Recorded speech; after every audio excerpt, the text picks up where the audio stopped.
The streets of London are not where you would expect to find protests for a breakaway region of Nigeria. But demonstrators came here in support of their leader. The voice of the indigenous people of Biafra, IPOB, a separatist movement that wants to break away from Nigeria, is this man, Nnamdi Kanu, a Nigerian British citizen who has been on the run since 2015. Kanu was arrested in June and extradited from Kenya back to Nigeria. It is part of a crackdown on growing calls for independence. Analysts say Kanu is just filling a vacuum left by multiple failures of government. The increasing popularity of these calls is a direct consequence of the failures of the Nigerian state, or more broadly speaking, even of the Nigerian project. The last time there were calls for independence in Nigeria, an estimated 1 to 3 million people died during the Biafran Civil War in 1967. But these calls are also being driven from outside Nigeria. This quiet London street is not exactly where you would expect to find the hub of a global network of pirate radio stations broadcasting their separatist agenda back into Nigeria. At the registered address, we meet Darlington Imo, Radio Biafra, a Kanu ally and Biafra sympathizer. Even with Kanu off the airwaves, his disciples remain committed to the cause. Do you think that Nnamdi's arrest, Mr. Kanu's arrest, means the end of the Biafran movement? Definitely not. If you kill one general, another general takes his place. Definitely not. Yes. Definitely not. We want the referendum. We are not asking for. We are asking for a referendum, which is a civilized thing to ask for. Analysts say that is a pipe dream. Well, I think, first of all, the Nigerian government will be afraid to allow a referendum to happen. And the fact that it will be afraid to allow a referendum to happen shows just how deep the problem is. But the cracks may be beginning to show. President Muhammadu Buhari tweeting in June about how the Nigerian government will deal with separatists.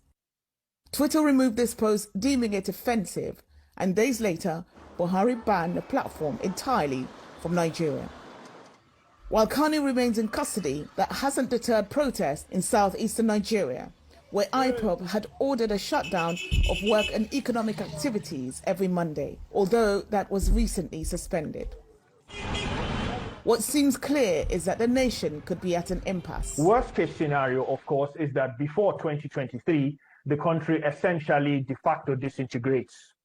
Perhaps not into a full-blown civil war, but into a lot of skirmishes, into a lot of violence. An already fractured nation can ill afford another conflict. So, Linda, there you have it. Those are the issues of the separatism facing the country right now. And of course, Nnamdi Kanu is a British citizen, and this is an issue that the British government is watching closely. They issued a statement after his arrest saying that they are seeking clarification from the Nigerian government about the circumstances of his arrest and detention. But the Nigerian government is resolute, telling CNN in a statement that Nigeria is indissoluble and indivisible.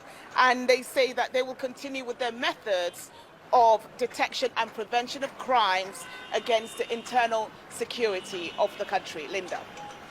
So Stephanie, the big question really is can the Nigerian government keep the country united by cracking down on this separatist group?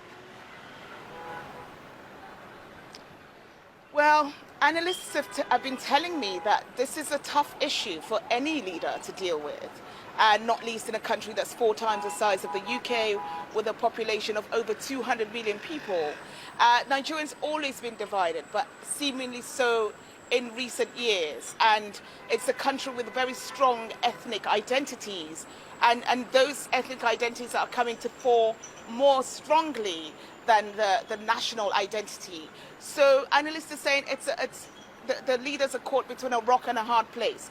They can't afford to ignore calls for separatism to break away from the country. They must do something.